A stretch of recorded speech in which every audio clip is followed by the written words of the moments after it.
Don't forget to keep checking out the links down in the description to not only help the Black community, but also the Asian American community in the climate of this country and the way the COVID rhetoric is kind of circulating through this country. Not only do we need to help the Black Lives Matter movement and Black people that are negatively affected by pretty much everything in this country, but also Asian Americans who are facing an increase in hate crimes and discrimination because of the COVID rhetoric that is going around.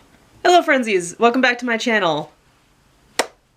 It has been a year in, I don't want to use the right word, so I'm going to use a frickin' goofy word.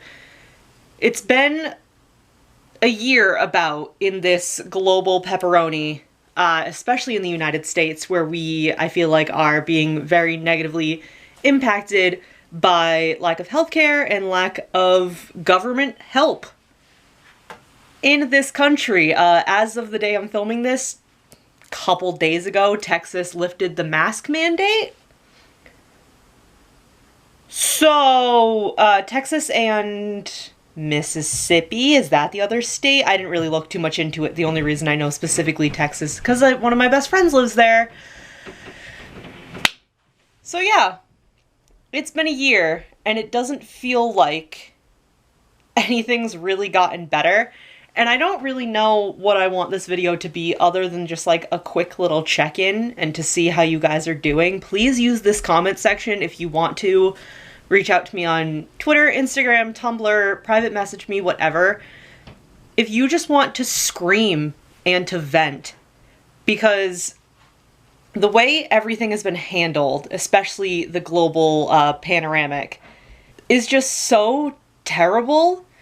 And we've gotten to a point where a lot of people have started romanticizing the beginning of quarantine, where it was, I say this as somebody who was like on TikTok, so I kind of watched the trends happen. I'm not super sure if it was like a widespread thing, but on TikTok there's a lot of people romanticizing the beginning of quarantine, where it was a lot of like whipped coffee and making bread, and it was like the beginning, mid-spring, beginning of summer, so it was a lot of like, you know, socially distanced picnics with your masks on and everything, and like the rise of the cottagecore aesthetic, and it was very, very sweet. It was a shitty situation, but it was very sweet because that seemed to be the only time anybody in this country, I want to say, not, and obviously not the people who are negatively affected by it, but it seemed like it was the only time that everyone took it seriously. Everybody kind of, you know, strapped in, bought the stuff to make bread, bought the stuff to make whipped coffee, took out picnic blankets in their backyard, kind of made the best of the situation, because we all figured that it was only going to be month tops where we were going to have to deal with this. But unfortunately, it has not been a month. I can't believe it's March 2021. Genuinely. Like last year, my concept of time is completely warped anyway, but last year kind of flowed. I'd lose a little bit of time and be like, oh yeah, August. That sounds right. It feels like August. And then I'd lose a little bit of time. And like the holidays kind of made sense. It didn't feel like the holidays, but it felt like the holidays, if that makes any sense. But suddenly it's March. January and February didn't exist, but I also thought that it was still mid-February the other day. So I don't know anymore. And for me personally, it was around this first to third week of March where everything kind of went crazy. For me personally, the last day before like kind of like the widespread panic reached me was March 13th of last year. I remember that very specifically because it was Friday the 13th, and I remember seeing a lot of tweets. Oh, a package just arrived. The mailman scared me. I remember seeing a lot of tweets being like, oh yeah, fucking of course, Friday the 13th is the day the world goes to shit. And it's just fucking wild, because at the time this video is going up, the 13th will be on Saturday, and it just feels bananas. This feels so crazy. Our world is so warped. But at the same time, I said this in my, like, beginning of the year video. Everything is so warped and so ridiculous, but at the same time, I feel like 2020 the movement that the Black Lives Matter movement really like reaching peak over the summer, the political climate we're in, who our president was, and how protests and everything were handled. It was, in a sense, it was a good year of like acknowledgement. Does that make sense? It was a lot of people realizing that there is a world outside of their bubble. And obviously there's people realizing there's a world outside of their bubble and dealing with that in really disgusting, hateful ways. There was also a lot of people realizing there's a world outside their bubble and being educated about it and going about it in a good way, in a way of allyship, which is pretty fucking cool. I feel like, I mean, the Gen Zs already are fucking amazing, and I don't know about that millennial Gen Z nonsense that's going on. I think it's because everybody is just going crazy at this point. Like, everybody is really starting to crack and lose their marbles in other terms of, you know, going bananas. I think that's what that is. I don't claim the millennials that are being fucking... I don't even know what I am. I think I'm that weird, like, could be a millennial, could be a Gen Z. Who knows at this point? But I mean, we all know the Gen Zs are the fucking kids that are fighting in like on the front lines of these protests. All the videos that came out last summer of people making like white people making walls in front of, you know, black protesters to protect them as much as they could. That's exactly what you should be fucking doing, and I'm proud of you guys. And a lot of it was young kids, and that is incredible. It shouldn't be the kids. Let me just clarify that. It should not be the kids that are leading these. Like, it should be the adults, and it should be the people that can like actively make change in the politics and everything. And it's not, but that gives me hope. Does that make sense? That's what I'm trying to say. It gives me hope that the kids nowadays kind of know what's right and what should be happening. They shouldn't be leading it. It should be people my age and older that should be the ones that are doing what the Gen Zs are doing, because the Gen Zs should be resting and trying to have fucking childhoods. I'm going off on a tangent. This video was supposed to be a check-in. That's what I was trying to do. And like I said, please put in the comments if you just need to scream in the comments or any of my social medias. If you just need someone to scream to and to vent to, please do. Because, you know, I have a close group of friends. We all vent to each other. You know, I vent to my mom and everything. But not everybody has that support system. And if you really need somebody that just, like, will listen to you shout into the void, let my DMs and everything be the void. I honestly don't mind. Everybody needs to let go of the steam and the frustration that's happening.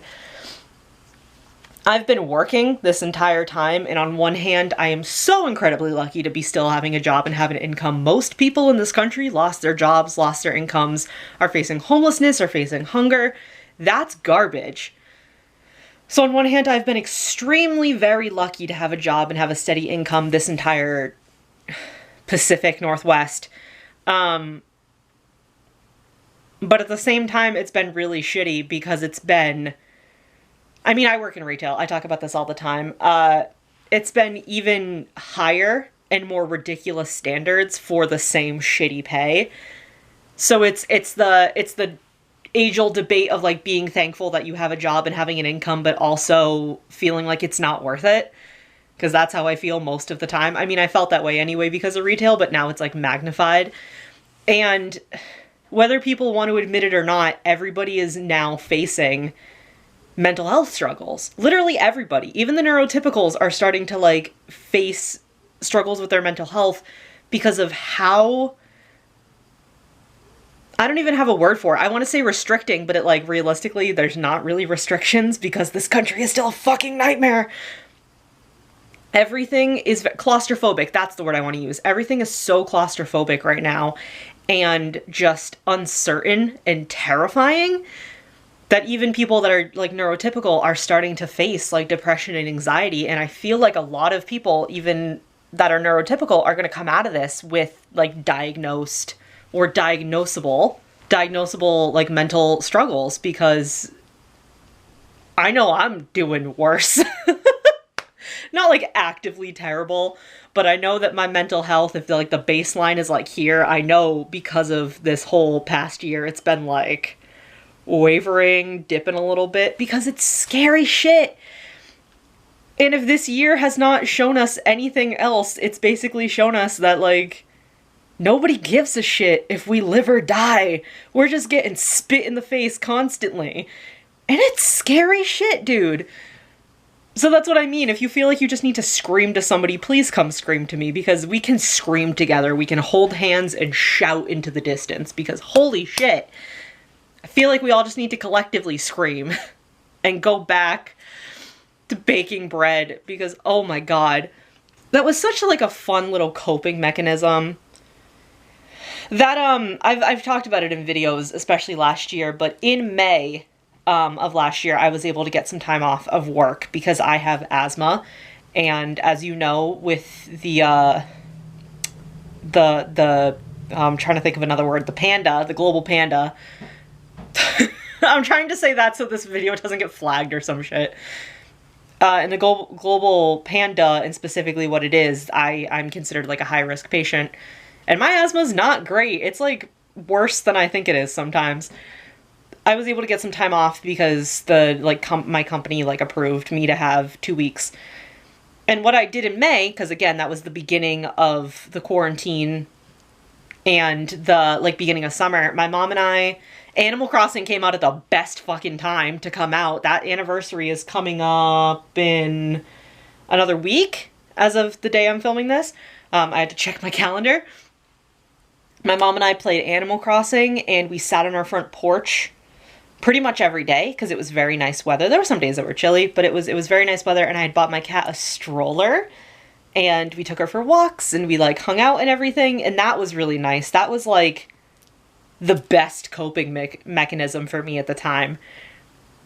But then you get through the summer and everything was kind of fine, and then winter happens, and winter is kind of just a struggle anyway. That's when a lot of people get like their seasonal depression issues. It's seasonal depression disorder? Is that what it's called? I don't remember the exact term. So that's hard. And now we're still at the end of winter, beginning of spring. Everything that happened over the summer, over the winter, in January, it feels like we kind of had our footing and somebody took us out at the knees. And now it's like, I feel like we can kind of bounce back. Maybe we can kind of get into that space where we like romanticize the beginning of quarantine again and kind of get into like, not ignoring it, but kind of taking like, having it take a back seat so we can kind of focus on like our people and our mental health a little bit. It's easier to get outside and not go places. Obviously, don't go out if you don't have to. Like, essentials only, please, because it's really fucking serious. Wear your mask. Double mask if you can. But it's easier to like go outside and sit in the sun when the weather's nice. And I know how dumb that sounds, because when I was like a teenager, when people were like, drink some water and like get some fresh air, I was like, that's not gonna cure my depression, bitch. And no, it doesn't, but it does kind of make you feel better. It makes me feel like a flower, so like I kind of like it. And it's easier to do that when the weather's nicer, and not at all easy when it's cold and snowy. We've had like multiple snowstorms throughout February. We had like 3 snowstorms. And the first snowstorm, it's nice because you're like, oh, I have my cocoa and I'm home safe and I get to watch the snowfall. And then the second snowstorm, you're like, my boss is going to yell at me if I call out because I can't get my car up the driveway. Ah ha ha! There's so much going on. And it makes us feel really awful. Like, there are some days where I'm just like, nah, man, fuck this. I fucking can't with this pandemic anymore. God damn it, I said the word. I was doing so good. But yeah, okay, I talked enough, and my mom's trying to do chores that are loud in the kitchen, so I'm gonna cut it off here. Thank you guys so much for watching. Please just try and take care of yourself the best you can. And I know that sounds dumb, because it no matter what we're doing as like people that are trying to be safe and smart and care about other humans and take care of other humans, there are just as many people, if not more, actively working against simple measures that could keep us safe. And if you're somebody who's doing shit like that and your only personality is going to bars, look at videos and TikToks of people in Australia having fun and get your shit together. Because if you want to have fun like Australia, you gotta be a decent human being. Okay? Alright, thank you guys so much for watching. I will see you in the next video. Bye! I love this like look that I did today. I got a new palette from one of my best friends, but I wanted to do something cute with my hair instead of having it look like it does in every other video, and that didn't work out.